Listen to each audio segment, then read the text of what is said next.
العالمین والصلاة والسلام علی نبینا محمد وعلی آلہ وصحبہ اجمعین، اما بعد. وعن عمرو بن شعيب عن أبيه عن جده عن النبي صلى الله عليه وسلم قال: إذا زوج أحدكم عبده أمته فلا ينظرن إلى عورتها، وفي رواية فلا ينظرن إلى ما دون السرة وفوق الركبة، رواه أبو داود. عمرو بن شعیب عن ابیہ عن جدہ، اس کا سلسلہ نسب لکھے. عمرو بن شعیب بن محمد، عمرو بن شعیب بن محمد بن عبد اللہ بن عمرو بن العاص رضی اللہ تعالی عنہ.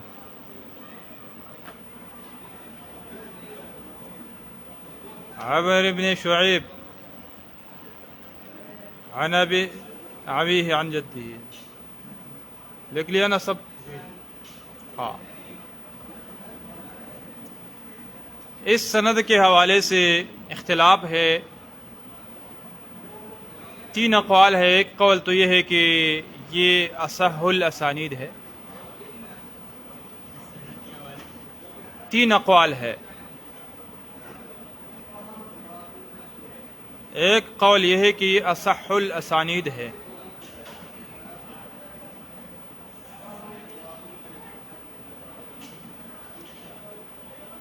دوسرا قول یہ ہے کہ یہ منقطع روایت ہے، ضعیف کے اقساموں میں سے ہے. منقطع یعنی کمزور ہے، ضعیف ہے. جیسے امام ابن حزم رحمہ اللہ کا قول ہے.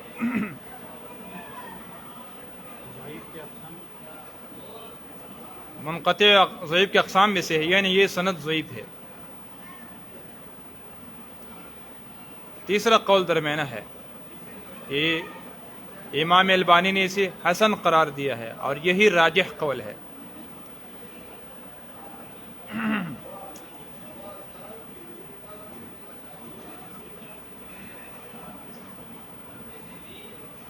جنہوں نے اس سند کو ضعیف قرار دی ہے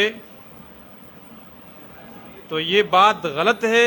غلطی کا منشا میں بتاتا ہوں کہ منشا کیا ہے اور وجہ کیا ہے.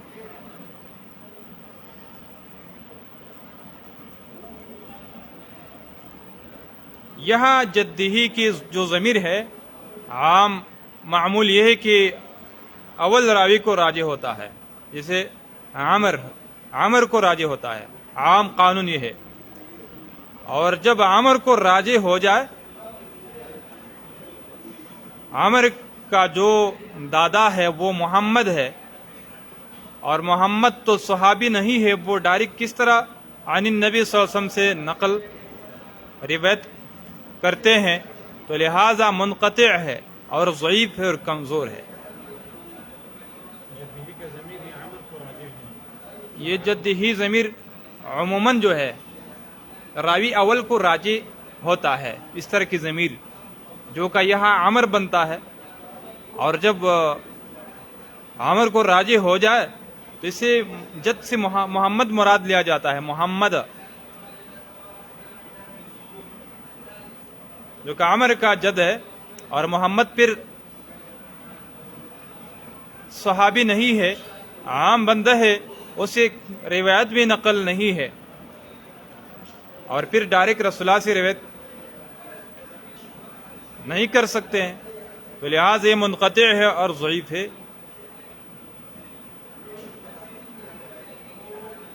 یہ تو عام قانون ہے، لیکن اس سند میں یہ قانون یہاں جدہ میں نہیں ہے.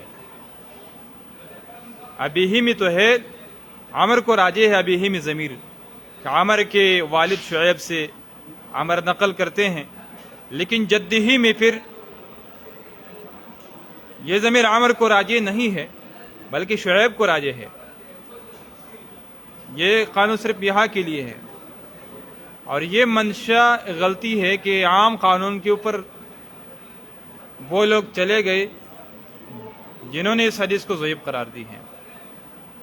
شعیب کے جد کون ہے؟ عبداللہ بن عامر بن العاص صحابی ہے، اگر اس سے نقل ہے تو حدیث صحیح ہے، پھر وہ تو صحابی ہے، صحابی رسول ہے، اور راجح قول یہی ہے کہ جدہ سے جو ضمیر ہے شعیب کو راجح ہے، اور جد کون بنتا ہے پھر؟ عبداللہ بن عامر بن العاص رضی اللہ عنہ۔ بات سمجھ میں آئی؟ یا بورڈ پر لکھنے کی ضرورت تو نہیں ہے نا سند؟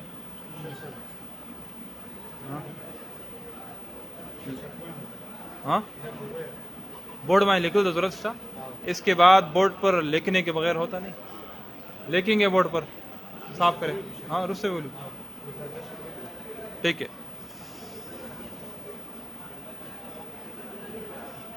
عامر بن شعیب عن ابیہ، یہ عامر اپنے والد شعیب سے روایت کرتے ہیں، پھر عن جدہ، پھر یہ شعیب جو ہے اپنے چچا اپنے دادا عبداللہ بن عامر بن العاص سے روایت کرتے ہیں، جو کہ عبداللہ بن عامر بن العاص ہے، اور وہ نبی کریم صلی اللہ علیہ وسلم روایت کرتے ہیں، ظاہری جو لفظی معنی ہے اسی طرح ہے، حدیث متصل ہے۔ قال اذا زوج احدكم عبده امته فلا ينظرن الى عورتها،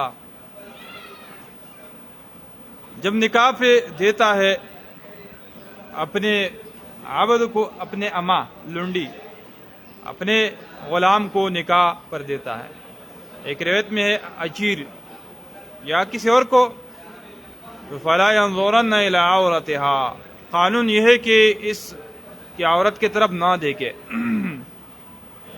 یہ ابھی حرام ہو گئی اس پر۔ اگر کسی کی ملک میں لونڈی ہے تو اس سے مباشرت کر سکتا ہے، اگر نکاح پر کسی کو دے دیا تو اس کی طرف پھر دیکھنا ہی جائز نہیں ہے، جس کے شرمگاہ کو۔ اور ایک کی روایت میں عورتہا کی جگہ اس طرح ہے کہ فلا ينظرن الى ما دون السرة وفوق الركبة، ناپ کے نیچے اور زانوں کے اوپر یہ حصہ جو ہے اس کو نہ دیکھے۔ اب اس حدیث سے ابو بکر الجصاص نے استدلال کی ہے کہ لنڈی کی جو پردہ ہے یہ زانوں اور ناپ اس کے درمیان حصہ ہے، باقی یعنی مرد جیسے ہیں اس کا جو سطر ہے، پردہ ہے۔ اور دیگر اہل علم کہتے ہیں کہ نہیں، اس اور باقی خواتین کے بیچ میں کوئی فرق نہیں ہے، صرف تخفیف ہے، سختی زیادہ نہیں، البتہ دونوں میں ایک جیسے پردہ ہے۔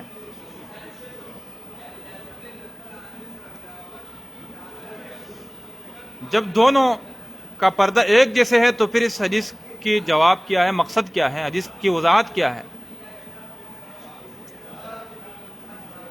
ایک جواب تو یہ ہے کہ دوسری روایت میں ہے کہ فلا تنظر الامۃ الی شیء،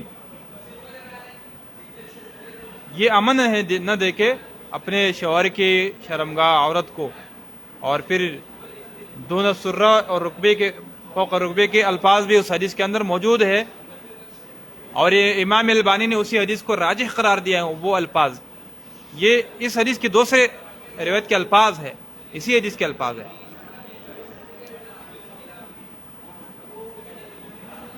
اور بعض نے یہ بھی کہا کہ یہ متن کی اضطراب ہے، لیکن جو ہمیں راجح نظر آتا ہے، ایک نقطہ ہم نے پہلے ذکر کیا کہ وَلَا يَبِيتَنَّ الرَّجُلُ، کوئی بندہ صحیبی کے ساتھ، غیر محرم خاتون کے ساتھ رات نہ گزارے، تو کیا دن گزارنا جائز ہے یا تھوڑی دیر کے لیے وقت خلوت جائز ہے کیا؟ تو ہم نے ایک نقطہ بیان کیا تھا کہ کبھی ادنا سے اعلیٰ کی طرف اشارہ ہوتا ہے، یا کبھی وہ اغلظ کا تذکرہ ہوتا ہے زیادہ فساد کے لیے، باقی خود بخود اس میں شامل ہوتا ہے۔ تو یہ رات گزارنا یہ اغلظ مقام ہے، غلیظ مقام ہے، سخت مقام ہے، اس کا تذکرہ ہو گیا، باقی میں سکوت ہے، باقی میں دیگر دلائل ہوں گے نا پردے کے حوالے سے، جس طرح وہ حدیث اسماء رضی اللہ تعالی عنہا آئی، رسول اللہ صلی اللہ علیہ وسلم نے اس سے اعراض کیا، اس کے کپڑے باریک تھے کہ ایک بالغ عورت کے لیے مناسب نہیں ہے کہ اسے دیکھا جائے یعنی ہاتھ اور چہرے کے علاوہ یہ دیکھا جائے دو جگہ، الہذا وہذا، اشارہ چہرے اور ہتھیلیوں کی طرف کیا۔ تو وہ حدیث عام ہے، لنڈی ہو یا غیر لنڈی ہو، اور یہ حدیث اس کا مقصد یہ نہیں ہے کہ کسی اور عضو کو دیکھ سکتا ہے، یعنی خصوصاً اس طرف نہیں دیکھنا، عورت کی طرف یا ما دون السرہ فوق الرکبہ کی طرف دیکھنا جائز نہیں ہے۔ اب یہاں چند مسائل اور بھی ہیں، کیا رکبہ، رجل کی رکبہ ناپ، اور اس طرح زانو، یہ پردے میں ہے یا نہیں ہے، عورت ہے یا کہ نہیں ہے۔ پہلے بات ہم کرتے ہیں زانو کے حوالے سے یا ناپ کے حوالے سے کہ یہ دونوں شامل ہے یا نہیں ہے۔ مختلف اقوال ہے، بعض کہتے ہیں کہ دونوں شامل ہے، بعض کہتے ہیں زانو شامل ہے، بعض کہتے ہیں کہ صرف ناپ شامل ہے، زانو شامل نہیں ہے رکبہ۔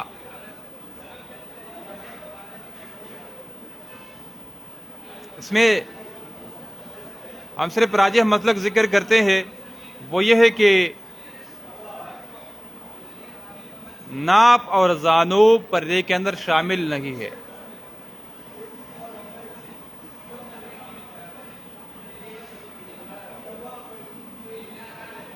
ناپ کے حوالے سے بھی دلائل موجود ہیں۔ ایک تو عام دلائل ہے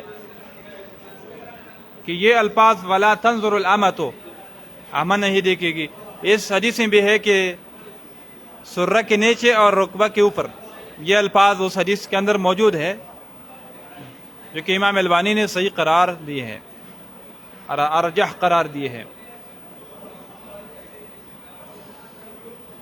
اور اس طرح ایک روایت میں ہے کہ ما دون السرۃ وما فوق الرکبہ، تو سرہ اور رکبہ راجح قول کی بنا پر یہ داخل شامل نہیں ہے اس حدیث کے الفاظ کے توسط، یہ پردے میں شامل نہیں ہے۔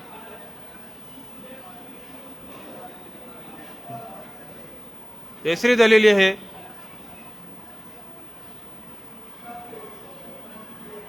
کہ بخاری کی روایت ہے، ابوبکر صدیق رضی اللہ تعالیٰ عنہ نے رکبہ کو ظاہر کیا، ران یعنی یہ رکبہ ہے، رسول اللہ صلی اللہ علیہ وسلم کے سامنے اس نے کچھ رد نہیں کیا۔ بخاری کی روایت ہے، تو اس نے اپنے رکبے سے اس نے اپنا رکبہ کو ظاہر کیا، یا ظاہر کیا گیا ویسے چھوڑا، رسول اللہ نے اس پر سکوت کیا۔ حدیث تقریری ہے۔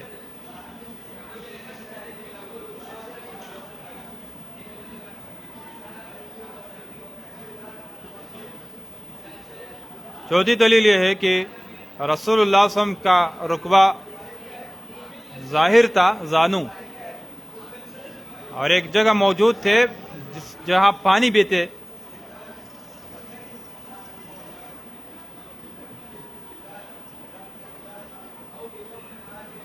اس کے زانو ظاہر تھے، صرف عثمان رہو کے آنے کی وجہ سے اپنے زانو کو چھپایا، اور یہ بھی حیا کی وجہ سے اس نے کہا کہ میں اسی بندے سے حیا کیوں نہ کروں، اس سے فرشتے حیا کرتے، جسے اور روایت میں بھی الفاظ ہے۔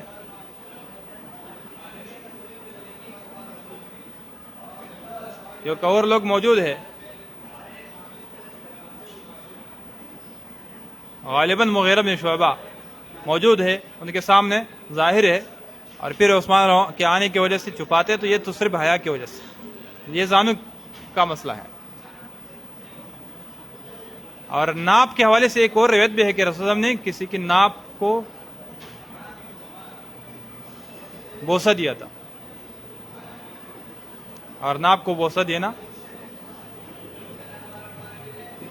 مستلزم ہے کہ نظر بھی آ جاتا ہے۔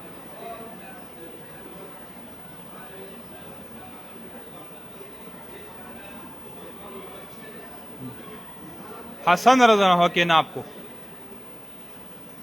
پھر ابو ہریرہ نے اس سے کہا کہ آپ اپنے ناپ کو ظاہر کرے جہاں رسول اللہ نے بوسہ جہاں سے لیا ہے میں بھی وہاں سے بوسہ لیتا ہوں.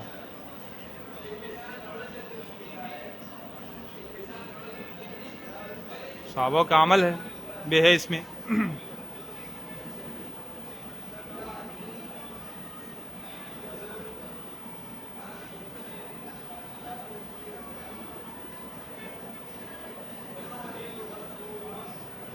تو زانو اور ناپ کے بیچ جو ہے یہ پردہ ہے، اور زانو اور ران ناپ اس میں شامل نہیں ہے. دوسرا مسئلہ ران کا ہے، ران کہ یہ پردہ ہے یا کہ نہیں ہے، عورت ہے یا کہ نہیں ہے مرد کے لیے. اس کے حوالے سے بھی اختلاف ہے. ران جمہور اہل علم جیسے شوافع، احناف، حنابلہ،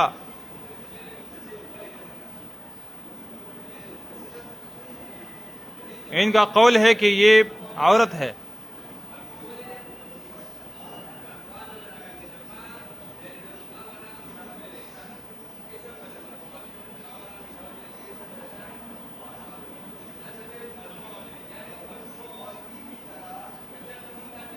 ان کے لیے دلائل، پہلی دلیل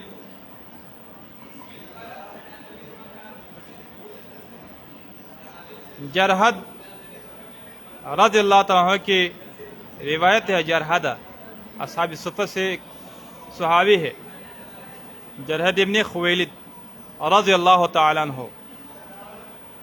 اسے کہا کہ اما علمت ان الفخذ عورت، کیا تمہیں پتہ نہیں ہے کہ فخذ عورت ہے؟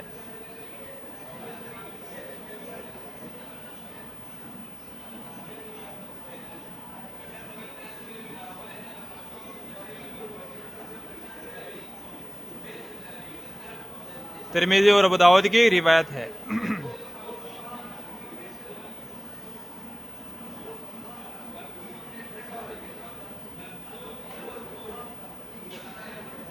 دوسری دلیل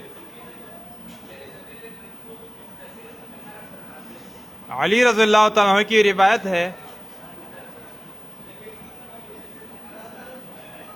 کہ رسول اللہ صلی اللہ علیہ وسلم نے اسے کہا کہ یا علی لا تبرز فخذک، اپنے فخذ کو ظاہر نہ کرے.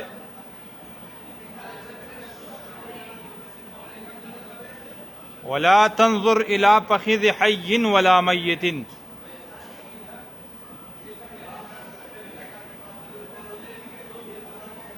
ولا تنظر الى فخذ حی ولا میت.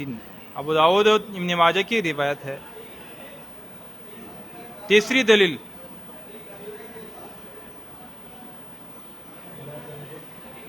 الى فخذ حی ولا میت،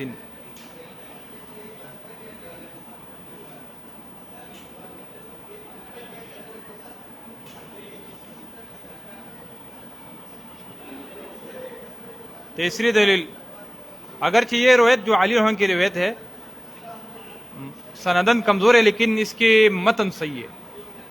اس کی سند میں دو جگہ انقطاع ہے. علی عنہ کے جو روایت ہے لا تنظر الی فخذ حی ولا میت، یہ والا روایت لا تبرز فخذک ولا تنظر الی فخذ حی ولا میت میں دو قسم انقطاع ہے سند کے لحاظ سے. ابن جریج اور حبیب بن ابی ثابت کے بیچ میں انقطاع ہے. ابن جریج اور حبیب ابن ابی ثابت، اور دوسرا اور حبیب ابن ابی ثابت.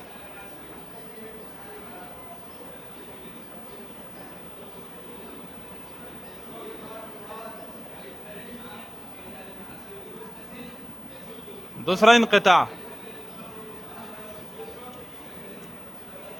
حبیب ابن ابی ثابت عاصم سے روایت کرتا ہے اور اس کی سماع عاصم سے ثابت نہیں ہے.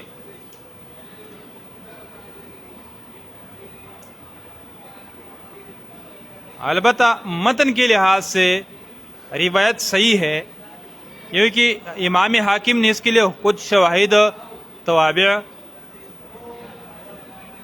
ذکر کی ہے اور ان میں سے بعض حاکم نے صحیح قرار دی ہے اور امام ذہبی نے اس کے ساتھ اس پر موافقت کیا ہے. تو لہذا روایت صحیح لغیر ہی ہے.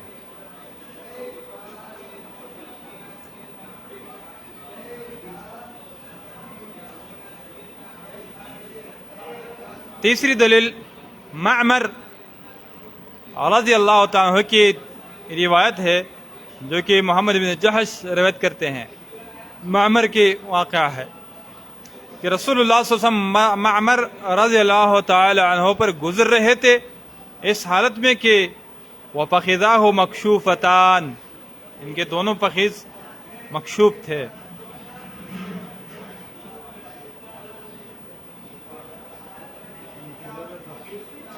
ظاہر تھے، دونوں ران ظاہر تھے. تو رسول اللہ نے اسی کہا کہ یا معمر غط فخذیک فإن الفخذین عورہ. شرح سنہ کی روایت ہے فخذین عورت ہے. یا معمر غط فخذیک فإن الفخذین عورہ.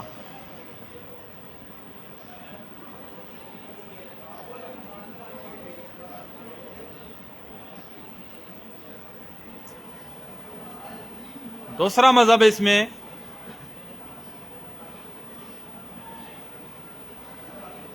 امام مالک کا ہے.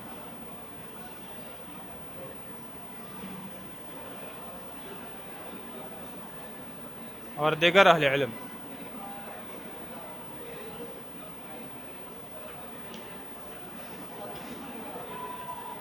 کہ فخذ عورت نہیں ہے.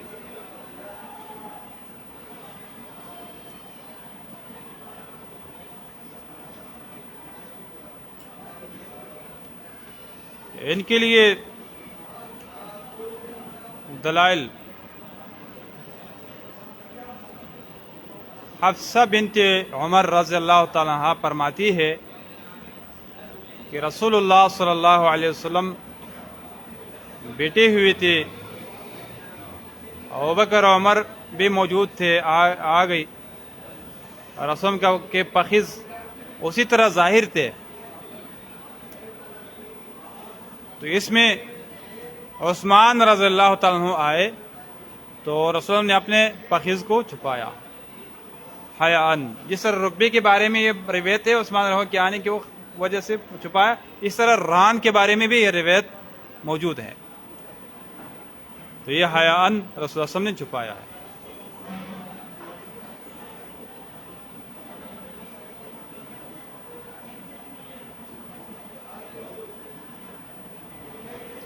دوسری دلیل انس رضی اللہ عنہ کی روایت ہے. ہاں ہاں یہ دلیل اس طرح ہے کہ ابوبکر کی موجودگی میں یا عمر کی موجودگی میں یہ ران ظاہر ہے. کیوں ظاہر ہے؟ جب عورت ہے تو سب سے چھپانا چاہیے. صرف عثمان رضی اللہ عنہ کے آنے کی وجہ سے چھپاتا ہے تو یہ حیاءً ہے، عورت کے بحیثیت نہیں ہے. کیونکہ اگر بحیثیت عورت ہے تو پھر ابوبکر صدیق رضی اللہ تعالیٰ عنہ، عمر رضی اللہ تعالیٰ عنہ کے سامنے بھی اس کو چھپانا چاہیے تھا. استدلال قوی ہے، اس سے ظاہر ہے. دوسری دلیل انس رضی اللہ عنہ کی روایت ہے کہ فتح خیبر میں رسول اللہ خیبر کی گلیوں میں چلتے تھے تو ان کے ران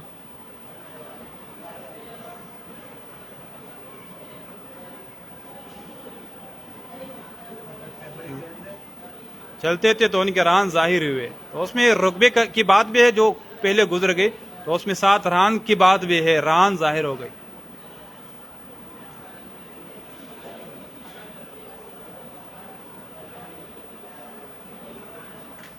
ران سواری کے اوپر چلتے تھے تو ران ظاہر ہو گئے. اگرچہ اس میں یہ احتمال بھی ہے کہ غیر اختیاری ہو، اور یہ احتمال بھی ہے کہ رسول نے اس طرح چھوڑا.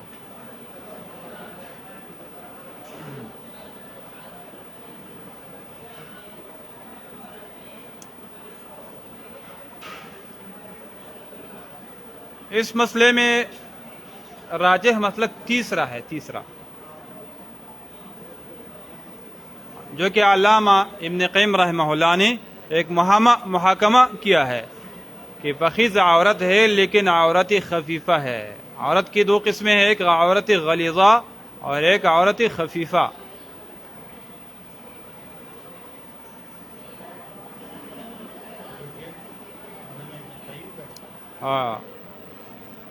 عورت کی دو قسمیں ہیں، ایک خفیفہ ہے ایک غلیظہ ہے، اور یہ عورت خفیفہ ہے. اور چھپانا چاہیے کیونکہ رسول اللہ کے یہ اظہار کرنا تو عمل ہے، اور چھپانے کی جو بات ہے قول ہے، اقوال کو ہم مقدم کر دیں امت کے لیے. غلیظہ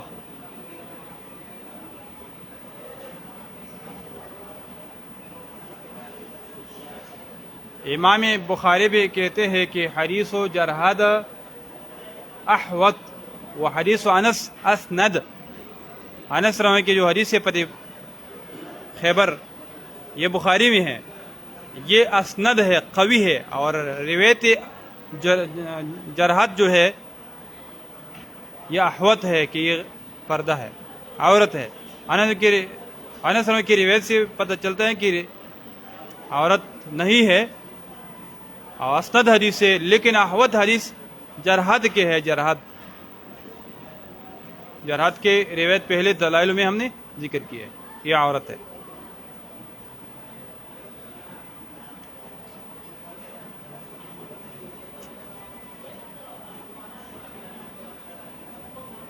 وصلی اللہ تعالی علی النبی.